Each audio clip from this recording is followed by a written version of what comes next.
Dulu tangan abang genggam doa, sekarang genggam botol ketum je. Abang sedar tak yang dulu tangan abang buat kebaikan, sekarang tangan yang sama tu cuma genggam benda yang buat abang makin lembab setiap hari. Dulu tiap pagi abang bangun, sebut nama anak, minta doa untuk keluarga, minta kekuatan. Sekarang tiap pagi abang bangun, yang abang cari pertama kali ketum.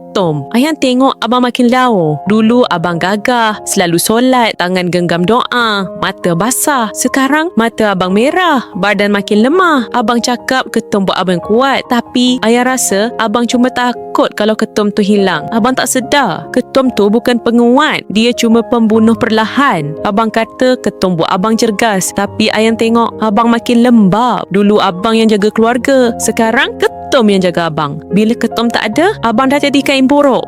Ayang tengok abang macam kehilangan semangat, hilang tenaga, hilang jati diri. Abang yang dulu gagah, sekarang hamba ketum. Kalau abang betul nak hidup macam dulu, yang penuh semangat, yang kuat, yang boleh jaga keluarga, tolonglah berhenti bagi alasan. Ikhtiar dengan pangkal jalan ekstrak dari sulur bayu. Bukan ketum yang buat abang kuat. Ketum cuma buat abang lembik. Kalau abang nak hidup sihat dan bebas, sekaranglah masa abang untuk pilih. Jangan tunggu ketum ambil lebih banyak dari abang. Tekan link di bawah sekarang.